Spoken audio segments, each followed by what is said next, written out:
네, 오늘은요, 우리 누가복음 개관을 같이 한번 해보려고 합니다. 지금 말씀과 함께 뭐 읽고 있죠? 마가복음 몇 장 읽었어요? 예, 15장, 내일 16장 하면 끝나요. 그리고 모레부터, 금요일부터 누가복음을 함께 읽게 될 터인데, 그래서 누가복음이 어떤 책인지, 그리고 어떤 특성이 있는지, 또 어떤 신학과, 또 어떤 주제를 담고 있는지를 우리 함께 공부해보는 그런 시간으로 가지겠습니다. 우리 PPT 준비해 주시고요. 자, 여러분, 누가복음 하면 여러분 어떤 것들이 가장 먼저 생각납니까? 예, 역시 빠르시군요. 예, 반응이. 자, 누가복음 하면 당연히 누가가 먼저 생각나야 되겠죠. 혹시 또 누가복음 하면 생각나는 거 있으세요? 아무 생각 없어요? 자, 오늘 제목이 뭡니까? 네, 잃은 자들을 찾아서. 그럼 딱 나오잖아요. 그죠? 누가복음이 어떤 책인지, 그죠? 누가복음이 강조하는 게 뭐겠어요? 잃은 자들을 찾는 거. 바로 이런 거 아니겠습니까? 그래서 오늘 이 누가복음에 대해서 좀 더 우리 깊이 있게 한번 생각해 보도록 하겠습니다. 자, 다음 페이지 보시면 누가복음의 일반 사항이라고 되어 있죠? 자, 저자 누굽니까? 저자가 누가 썼을까요? 누가복음을 누가 썼을까요? 하면 누가가 썼다. 이렇게 하면 됩니다. 누가 직업이 뭐라고 되어 있습니까? 예, 의사 선생님이십니다. 의사 아무나 하는 거 아니죠. 예, 저는 의사 선생님들 보면 참 대단히 존경스럽고 어떻게 저렇게 섬세하고 꼼꼼하시고 사람의 생명을 다루는 직책이다 보니까 굉장히 꼼꼼하고 세밀하시죠. 예, 그것처럼 이 누가가 의사라는 그 직업에 걸맞게 누가복음을 꼼꼼하게 잘 썼습니다. 그래서 누가복음을 읽어보시면 다른 복음서보다 꼼꼼하다라는 느낌이 많이 들 거예요. 의사 선생님이 썼거든요. 그리고 이 누가는요, 사도 바울 아시죠? 사도 바울의 주치의입니다. 주치의. 그러니까 사도 바울과 함께 선교 여행을 같이 다니면서 혹시 이 바울 사도가 또 이렇게 건강이 약화될까 싶어서 옆에서 늘 지켜보며 챙겨준 사람이 바로 이 누가이죠. 그래서 나중에 디모데후서 4장 11절에 보시면 뭐 다 떠나갔는데 누가만 남아있다. 이렇게 고백하는 내용, 바울의 고백이 나옵니다. 그렇게 끝까지 이 사도 바울과 함께했던 그런 의사 누가가 이 누가복음을 썼습니다. 자, 그리고 기록 시기가 어떻게 되어 있습니까? 기록 시기 대략 주후 80년경. 자, 예수님이 돌아가신 때가 30년경이죠. 30년경이니까 80년이면 예수님 돌아가시고 50년의 세월이 흘렀어요. 그래서 그렇게 초기 시절이 아닙니다. 사도 바울이 활동하던 시기보다 더 후대이죠. 예, 그러다 보니까 이 누가가 또 새로운 관점과 또 교회에 있어서 새로 보충해야 할 부분들, 그런 부분들이 많이 있었을 것이고, 또 누가가 누가복음서를 기록하는 데 있어서 당연히 참조했을 책들이 있겠죠. 뭐겠습니까? 그렇죠. 자, 여러분, 복음서 중에 제일 먼저 쓰인 책이 뭐라고 배웠습니까? 예, 마가복음입니다. 이제 많이 알고 계시죠? 이제 공부를 많이 했기 때문에. 자, 마가복음이 제일 먼저 쓰여졌고, 그 다음에 쓰여진 복음서가 마태복음이고, 그 다음이 누가복음. 그러니까 누가복음이 공간복음서 중에서는 좀 뒤쪽에 쓰여졌거든요. 자, 그러면 어떨까요? 당연히 공간복음서 중에서도 완성도가 그래도 이런 말 하면 좀 약간 어폐가 있지만, 그래도 완성도가 좀 있다라고 말할 수 있는. 한번 생각해 보시면 그렇잖아요. 그죠? 여러분, 학교 다닐 때나 이럴 때 보면, 대학 다닐 때 보면 숙제 내자, 리포트 쓰게 하잖아요. 그러면 성질 급한 사람은 엄청 빨리 써서 다 쓰고 놀아요. 근데 또 신중한 사람은 또 좀 이렇게 뒤늦게 좀 쓰잖아요. 그죠? 근데 과제를 제출하면 제일 먼저 낸 사람이 성적이 좋을까요? 뒤에 낸 사람이 성적이 좋을까요? 뒤에 낸 사람이 성적이 좋아요. 왜? 앞에 먼저 성질 급하게 막 썼던 거 다 참조하거든요. 얘는 요걸 잘했네. 요거 쓰고, 얘는 요게 아주 좋아. 요것도 활용하고. 이렇게 하다 보니까 뒤에 갈수록 완성도가 높을 수밖에 없는 거죠. 여러분, 그렇잖아요. 이렇게 여성분들 옷 입는 것도 그렇잖아요. 신상 나오면 다 새롭고 좋잖아요. 그죠? 예, 누가복음이 좀 그런 면이 있는 거예요. 그래서 마가복음은 아주 짧고 간결하고 급박하게 사건이 진행되고 문장도 간단한데, 마태복음은 좀 더 길고 누가복음은 굉장히 문장이 더 섬세하고 깁니다. 그래서 문장도 좋아서 옛날에 제가 영어 성경 공부할 때 누가복음으로 했던 기억이 나요. 문체가 좋다고. 영어 문체도 좋고. 그리고 영화도 예수님에 대한 영화도 누가복음을 입각해서 하는 그런 경우가 많이 있습니다. 자, 누가복음이 바로 그런 거죠. 주 80년경. 자, 기록 대상 누구라고 되어 있습니까? 데오빌로, 이방인 그리스도인입니다. 자, 데오빌로가 어떤 사람인지 정확하게 밝혀내지는 못했어요. 그런데 이 사람이 이방 출신의 아주 부유하고 사회적 신분이 높은 인물이었을 것이다 라는 데에는 다들 동의를 합니다.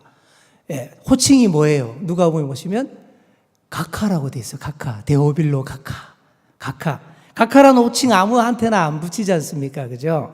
예, 우리도 옛날에 대통령 가카, 예, 그랬다가 이제 문민정부 들어서면서부터 너무 권위적이다. 그래서 그냥 대통령님이라고 부르게 됐을 정도로 가카라는 말은 아주 이렇게 존칭, 굉장히 높여 부르는 그런 말입니다. 데오빌로 가카라고 되어 있어요. 자, 그런데 데오빌로뿐만이 아닙니다. 누가가 이 복음을 쓴 것은 데오빌로 같은 이방인 그리스도인들 모두를 겨냥한 책입니다. 예수님의 이 생애와 예수님의 그 메시지들이 이 이방인들 가운데, 비그리스도인들 가운데에서도 아주 널리 이렇게 알려지기를 원하는 그 누가의 염원이 잘 표현된 것이죠. 자, 우리 4번으로 넘어가겠습니다. 자, 다음 페이지. 예. 자, 그러면 누가복음이 쓰여지던 그 배경이나 목적, 한번 계기를 한번 생각해 보겠습니다. 자, 누가복음을 기록되던 당시가 아까 몇 년이라 그랬죠? 기억력들 아직 총명하십니다. 예, 충분하십니다. 80년경. 그러니까 이미 초창기는 아닌 거죠. 그러다 보니까 시기가 좀 흘러서 여러 가지 거짓 교사들도 나타나고 가짜 사도들도 나타나죠. 거기에 대한 대항도 해야 되고 예수 그리스도 복음에 대하여서 또 더 명확하고 자세하게 또 기록해서 알릴 그런 필요성도 생겼습니다. 또 그것뿐만 아니라 예수 그리스도에 대한 이 복음, 이 소식을 전 세계적으로 체계적으로 알리기를 원했던 거죠. 그래서 제가 이렇게 딱 써봤습니다. 뭐라고 돼 있어요? 복음의 세계화. 자, 세계화라는 말 이제 제법 오래전부터 잘 많이 쓰고 있잖아요. 그죠? 그런데 정말 중요한 세계화라는 것은 복음의 세계화가 우리한테는 정말 필요한 것 같아요. 세상 사람들이 말하는 세계화는 좋은 뜻도 있지만 좀 안 좋은 부분도 있어요. 좀 탐욕적이에요. 그러니까 중국의 좋은 것들도 내가 다 누리고 이탈리아의 좋은 것들도 내가 다 누리고 나의 야망과 탐욕과 내 소망, 그 욕구들을 세계를 다니면서 충족시키는 그런 경향이 너무 많이 보이는 거예요. 그러니까 우리가 해야 할 세계화는 복음의 세계화인 거죠. 예수 그리스도를 만방에 알리는 거. 누가가 바로 여기에 관심이 많이 있었습니다.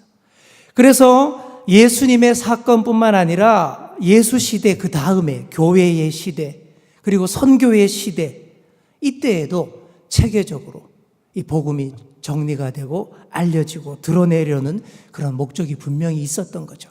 그래서 누가복음을 읽어보시면요, 역사적 배경도 자세히 써놓고 또 우리네 인생의 삶의 현장을 아주 중요시했습니다. 그 당시 사람들이 어떤 시대에 살았습니까? 로마 제국 시대에 살았잖아요. 로마 제국 시대에 살아가는 그 삶의 자리, 현실의 삶에 대해서 누가가 놓치지 않았던 거죠. 삶의 현장, 이게 중요시하고.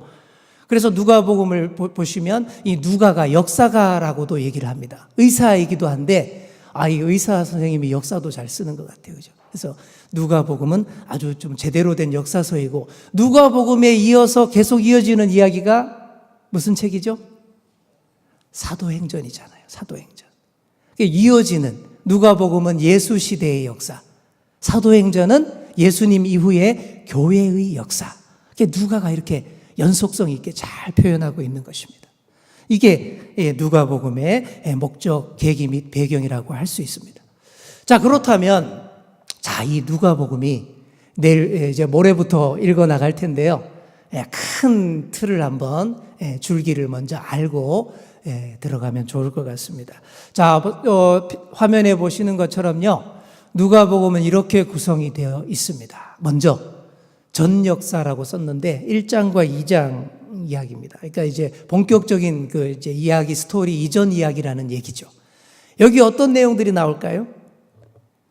세례 요한도 나오고 예수님이 어떻게 탄생하셨는지 그 얘기 나오고 그리고 예수님의 성장기 나오죠. 여러분 그 구절 잘 아시잖아요. 예수는 그 지혜와 그 키가 자라가며, 그죠? 그게 다 여기 이 부분에 들어있는 내용들입니다.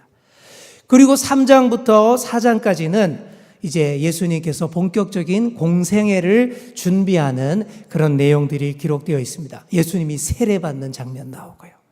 그리고 예수님의 족보에 대한 얘기, 그리고 3가지 시험 당하시는 얘기들이 여기 나와 있습니다. 자, 그리고 바로 공생애로 들어가면 항상 공관복음서에서 공통점은 뭐냐? 공생애 초기는 어디에서 활동을 해요? 써 있잖아요. 갈릴리는 이제 북부죠. 북부지방. 갈릴리에서 먼저 공생애 활동을 오래 하십니다. 공관복음에 공통된 내용이에요. 갈릴리에서 활동하시다가 마지막 시점에 어디로 내려와요? 예루살렘으로 내려와서 십자가 지시고 돌아가시는 얘기죠. 근데 누가복음은 한 가지 특징이 있어요. 특징이 뭐냐 그러면 갈릴리 활동과 예루살렘 사이에 뭐가 있어요? 상경이 뭐예요? 서울에 올라가는 거를 상경이라 그러잖아요. 그러니까 예수님이 십자가 지시기 위해서 예루살렘으로 상경하는 것. 그 과정을 굉장히 길게 써놨어요. 그게 무려 9장 51절부터 19장 27절까지가 예루살렘으로 올라가는 중에 있었던 일들, 설교들, 비유들, 그런 얘기들이 여기에 다 들어있습니다. 그래서 제가 빨갛게 써놨죠. 그죠? 그래서 누가복음에서 꼭 한 가지 중요하게 기억해야 할 점이 있다면 누가복음에서는 상경기가 길게 나와 있다. 예루살렘으로 입성하는 과정이 길게 나와 있다. 이렇게 생각하시면 되겠습니다. 그리고 이제 19장 28절에 드디어 예루살렘에 들어가시죠. 예루살렘에 들어가셔서 많은 대적자들과 대립하고 논쟁이 벌어지고 종말에 대한 설교를 21장에서 하시고 그리고 체포되셔서 순환을 당하는 게 22장과 23장 그리고 부활 얘기가 24장 이렇게 누가복음은 24장으로 구성이 되어 있습니다. 자, 요거를 좀 더 다른 그림으로 한번 또 볼까요? 자, 누가복음 보기. 이거 전에 한번 신약 성경 파노라마 할 때 보여드린 적이 있는 그런 내용입니다. 근데 비슷한 내용인데 좀 보시죠. 자, 예비 1장에서 3장은 예비인데 예루살렘과 나사렛을 배경으로 합니다. 세례 요한의 탄생이 이런 얘기들 나오고 또 여러 가지 예수님이 탄생할 것이다라는 수태고지 이런 천사들이 등장하고 여러 사람들 등장하는 얘기들이 나오고 예수님이 성인이 될 때까지 30년 기간이 이때입니다. 전반부. 자, 두 번째 파트에는 신분 증명이라고 되어 있죠. 4장부터 8장까지의 내용인데 이게 바로 갈릴리에서의 사역을 말하는 거예요. 신분 증명이라는 말은 예수님이 어떤 분이신지를 드디어 드러내기 시작하는 그런 얘기란 얘기죠. 그리고 여기서는 주로 이적들을 많이 보여주십니다. 여러분 이적이 뭔지 아시죠? 놀라운 능력, 기적, 요한복음에서는 표적이라고 했는데 주로 여기에서는 이적들이 많이 강조를 되고 이 기간을 대충 한 1년 6개월 정도 기간이라고 추정을 해봅니다. 그래서 행함의 능력이 많이 나타나는 그런 시점. 자, 그 다음에 이제 가르침 9장부터 18장 요 부분은 아까 제가 말씀드린 예루살렘 상경기 그 기간 동안을 얘기하는 거예요. 유대와 베레아라는 것은 이제 그 북부 갈릴리에서 내려오는 길에 있는 그런 지역들입니다. 베레아 지역. 그 다음에 이제 내려오는 지역, 이제 상경기 기간인데 이때는 주로 예수님께서 많은 비유들을 가지고 설교 말씀을 전하셨습니다. 그리고 6개월 정도 추산을 해볼 수 있고 여기에서는 주로 말씀의 능력이 많이 강조되던 그런 시기. 자, 마지막 절정은 19장부터 24장까지로 볼 수 있는데 이제 예루살렘에 들어오셨죠, 그죠? 예루살렘에 왜 들어오셨어요? 예, 우리를 위해 십자가 지시기 위해 들어오신 거잖아요. 그래서 여기서 가장 큰 희생과 이적들이 벌어집니다. 근데 이 기간을 8일 이제 입성하셔서 십자가 지시기까지 8일 하고 그다음에 부활하고 승천하실 때까지 한 50일 정도 이렇게 추정을 해보는 거죠. 자, 이렇게 누가복음을 보시면 좀 이해가 좀 더 빠르게 큰 그림으로 볼 수 있을 거예요. 자, 이 그림 한 번 더 머릿속에 한번 사진 찍듯이 한번 새겨봅시다. 예비 1장에서 3장, 그다음에 신분을 증명하는 갈릴리 사역이 4장에서 8장, 그리고 가르치시고 또 예루살렘 상경하는 그 유대와 베레아에서의 사역, 그 다음에 19장에서 24장까지가 마지막 예루살렘에서의 순환과 부활, 승천, 그런 이야기들입니다. 자, 다 잘 보셨죠? 자, 이제 넘어가겠습니다. 자, 그러면 누가복음에서는 어떤 특징들이 나타날까? 특징이라는 말을 다르게 바꾸어 말하면 이제 신학이라고도 말할 수 있겠죠. 뭘 강조하는지, 또 쉽게 표현하자면 그런 겁니다.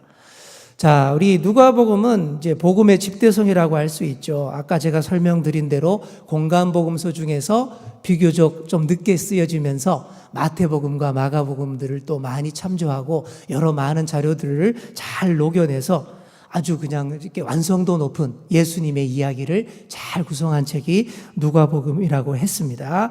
자, 그래서 이 누가복음에는 이런 얘기들이, 이런 강조점들이 나타납니다. 자, 1번 뭐라고 되어 있습니까? 읽어보겠습니다. 여인, 가난한 자들을 위한 복음서. 자, 여인들 얘기, 그리고 가난한 자들에 대한 얘기가 누가복음에 많이 나옵니다. 삭개오 얘기도 나오고, 또 나사로, 거지 나사로 얘기도 나오고, 또 수많은 여인들, 어려움 당하는 여인들 얘기 나오고, 또 잃었다 찾는 것 얘기. 다 이게 여인들과 가난한 자들에 대한 그런 관심들이 많이 나타나는 부분이죠. 그래서 이 실천 운동을 많이 하시는 분들이 누가복음을 많이 좋아합니다. 약간 좀 이렇게 개혁적이고 인권 운동 하시는 분들, 이런 분들이 누가복음을 많이 좋아해요. 그리고 또 데모 많이 하시는 분들, 기장 측 교회들이 누가복음들을 많이 좋아합니다. 그런 특징이 있어요. 자, 두 번째는 뭐라고 되어 있습니까? 예수님의 유아기를 가장 많이 전합니다. 마태나 마가복음에는 예수님의 유아기 얘기가 없어요. 마태복음에는 예수님의 탄생 얘기가 있긴 있는데 누가복음만큼은 없어요. 자, 누가복음에 어떤 얘기들이 나옵니까? 예수님이 탄생했을 때 양을 치던 목자들이 와서 경배하는 얘기도 나오고, 또 예수님이 딴지 8일 만에 할례 받고, 또 이렇게 오래된 어르신들이 와서 예수님을 안고 이렇게 축복하는 얘기들 나오고, 또 12살 때 6월절 절기에 예루살렘에 올라갔다가, 그죠? 안 돌아오고 막 잃어버린 얘기도 나오지 않습니까? 그런 얘기들 나옵니다. 또 세례 요한에 대한 세례 요한의 출생 기록도 여기에 나와요. 다른 복음서에는 안 나오거든요. 누가복음에는 세례 요한이 사가랴와 엘리사벳 사이에서 아주 극적으로 태어나는 그런 얘기들도 나옵니다. 자, 그 다음에 세 번째로 넘어가 보겠습니다. 자, 뭐라고 되어 있어요? 사복음서 중 가장 많은 분량을 얘기하는 거예요. 장수로 말하면 네 복음서 중에 누가 제일 많죠? 뭐가 제일 많죠? 그렇죠. 마태복음이 28장, 마가복음 16장, 누가복음 24장, 요한복음 21장이죠. 근데 장수는 마태복음이 제일 많아요. 그런데 분량은 누가복음이 더 많아요. 왜? 문장 하나하나가 섬세하고 자세하고 구체적이니까. 그죠? 마가복음은 예수님이 가셨다, 이렇게 나오는, 마태복음은 예수님이 기뻐하며 가셨다, 누가복음은 예수님이 하나님께 찬양을 하며 기뻐하며 올라가셨다. 이렇게 이게 단적인 예를 들자면 그렇다라는 얘기예요. 그러니까 분량이 제일 많죠. 자, 그리고 네 번째는 사도행전과 신학적 연속성이 있는 책이 바로 누가복음입니다. 누가복음의 서두에서는 데오빌로 각하가 알고 있는 바를 더 확실하게 알게 하려고 썼다, 이렇게 돼 있고, 사도행전의 첫머리에 보면 또 데오빌로요, 내가 먼저 쓴 글에는 무릇 예수께서 행하시며 가르치시기를 시작하신부터 그가 택하신 사도들에게 성령으로 명하시고 승천하신 날까지의 일을 기록하였노라, 이렇게. 그래서 많은 신학자들이 누가복음과 사도행전을 연속 선상에서 해석을 하고 그렇게 읽습니다. 실제로 누가복음 다 읽고 그다음에 또 사도행전 넘어가고 같이 연결해서 해석을 하고 그렇게 합니다. 자, 우리 5번째 가보겠습니다. 자, 시대적 정치적 배경을 우리 상세히 묘사하고 있습니다. 누가복음 3장에 보시면요, 그때가 세례 요한이 회개하라, 천국이 가까이 왔노라 하면서 본격적인 활동을 하던 때가, 그러니까 세례 요한이 활동하던 때가 또 다시 말하면 예수님이 또 활동하던 때이죠. 그때가 언제였냐를 아주 상세하게 써놓고 있어요. 로마 황제 디베료가 15년째 됐을 때, 본디오 빌라도가 유대 총독으로 오고, 헤롯이 갈릴리의 통치자로 오고, 빌립이 이두레와 드라고니 지방의 분봉왕으로 오고, 대제사장으로는 안나스와 가야바가 있던 때라고. 이게 요즘 우리가 역사 기록할 때 이런 식으로 하잖아요. 언제, 어느 때 정확하게. 그러니까 누가가 이렇게 정치적 상황과 시대적 배경을 상세히 묘사함으로써 좀 역사가적인 면모를 이렇게 많이 보여주고 있습니다. 자, 그다음 6번째 보시죠. 나사렛 취임 설교 4장 이렇게 되어 있죠. 평지 설교, 사복사화, 이게 6장에 나와 있는데, 저는 누가에서 가장 중요한 설교가 바로 나사렛 취임 설교라고 생각을 합니다. 나사렛 취임 설교가 뭐냐 그러면 예수님께서 공생애를 처음 시작하실 때 나사렛 회당에 딱 들어오셔가지고는 딱 말씀을 읽으면서 설교를 하셔요. 그 내용이 바로 그것을 나사렛 취임 설교라고 합니다. 공생애를 시작하는 첫 설교라는 뜻이죠. 자, 그 설교가 어떤 내용이냐 하면 다음 페이지 보여주세요. 바로 이런 내용입니다. 자, 우리 함께 한번 읽어보겠습니다. 시작. 주의 성령이 내게 임하셨으니 이는 가난한 자에게 복음을 전하게 하시려고 내게 기름을 부으시고 나를 보내사 포로된 자에게 자유를, 눈먼 자에게 다시 보게 함을 전파하며 눌린 자를 자유롭게 하고 주의 은혜의 해를 전파하게 하려 하심이라. 아멘. 여러분 잘 보십시오. 내용이 어떻습니까? 주의 성령이 우리 예수님에게 딱 임하셔가지고 어떻게 활동합니까? 가난한 자에게 복음을 전하고, 또 포로된 자에게 자유, 눈먼 자에게 다시 보게 하고, 눌린 자를 자유롭게 하고 주의 은혜의 해를 전파하게 하려 하심이라. 이게 누가가 말하는 예수님의 첫 설교입니다. 이게 가장 핵심적인 메시지라고 할 수 있죠. 앞으로 누가복음이 어떤 내용으로, 어떤 핵심 메시지로 전개될 것이다라는 게 여기 다 녹아 있는 거예요. 여기 보시면 느껴지지 않습니까? 어렵고 힘들고 억눌린 자들, 잃었던 자들을 찾아서 은혜의 해를 전파할 것이다. 이게 예수님의 사역의 본질이다라는 게 여기 묻어나는 거예요. 자, 우리 넘겨보겠습니다. 그리고 누가복음의 족보 얘기가 나오는데 우리 그냥 한편 이제 쓱 보고 넘어가겠습니다. 자, 여러분 족보는 어디 나와요? 마태복음에도 나오고 누가복음에도 나오는데 문제는 이 두 족보가 전혀 다르다라는 거예요. 그래서 이 족보를 그냥 이제 문자 그대로 이제 보통 우리 일반인들이 누가 누구를 낳고 이렇게만 해석하시면 안 됩니다. 신학적인 목적이 있고 그 구성이 있는 거예요. 그러니까 쉽게 말하면 마태복음이 14대씩 3대로 해가지고 그렇게 돼 있잖아요. 그게 정확한 그대로 그런 족보가 아니에요. 우리 주님의 그 메시지를 전하기 위해서 신학적인 알리고자 하는 바가 있기 때문에 그렇게 이제 이렇게 구성해 놓은 족보인 겁니다. 그래서 실제적으로 누가가 더 실제적인 족보에 가깝다라고 신학자들은 해석을 합니다. 마태는 조금 아버지 요셉의 족보와 언약의 계보 중심으로 이게 법적으로 그렇게 정리해 놓은 족보이고, 누가복음은 어머니 마리아의 실제적 족보를 중심으로 해서 상향식으로 돼 있어요. 그러니까 마태복음은 누가 누구를 낳고 밑으로 쭉 내려오잖아요. 근데 누가복음은 요셉의 아버지는 누구고 그 위는 누구고 해서 쭉 아담까지, 하나님까지 막 올라가는 그런 구조로 되어 있지 않습니까? 바로 그런 이제 형식으로 되어 있는 그런 족보입니다. 자, 우리 이 족보 얘기하면서 우리 다시 한번 정리를 해보면, 자, 마태는 아버지 요셉의 족보와 언약의 계보, 법적 중심의 족보라고 했는데, 여러분 마태복음은 전에 신약 성경 파노라마 할 때 제가 말씀을 드렸죠. 각 복음서의 핵심 핵심 단어를 정리해 보자면 마태는 예수님을 어떤 분으로? 왕으로 오신 분으로 묘사하는 왕 그러면 당연히 족보가 중요하죠. 뼈대 있는 가문, 왕의 족보. 그렇게 이해하시면 됩니다. 그럼 마가복음은 예수님을 어떻게 묘사한다고 그랬어요? 기억하시네, 장로님. 예. 종으로 섬기고자, 자기 목숨까지 주고 섬기고자 하는 종으로 오신 게 마가복음의 핵심 단어. 누가복음, 오늘 공부하는 누가복음은 이른 자들을 찾아오신 아주 인간적인 예수님의 모습. 요한복음은 하나님이신 예수, 이걸 강조하는, 복음서마다 이렇게 핵심 단어 이렇게 정리해 보면 됩니다.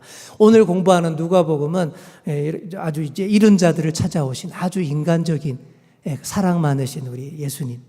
자, 우리 8번으로 넘어가 보겠습니다. 누가복음의 특징 및 신학에서 이제 8번째, 누가복음의 이적 특수 자료들. 여기 특수 자료가 무슨 말이냐 하면요, 이런 거예요.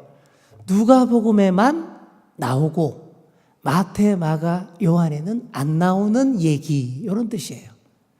그래서 각 복음서들마다 특수 자료들이 다 있는데 다른 복음서에는 안 나오고 거기만 나온다는 얘기는 뭔가 더 강조하고 싶은 얘기가 그거라는 얘기죠. 이해되시죠? 그래서 누가복음에만 나오는 이적 관련 특수 자료들은 이런 게 있어요. 나인성 과부의 아들을, 죽었던 아들을 예수님이 살리는 얘기가 여기 나옵니다. 그리고 18년간 병에 걸려서 이렇게 꼬부라진 여인이 있는데 이 여인을 안식일에 고쳐줘요.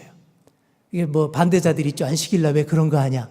근데 안식일날 이 펴주어야 그게 더 은혜가 되는 거죠. 그죠? 18년간 고생했는데 안식일이라고 내일 와라. 이거 얼마나 비은혜적입니까?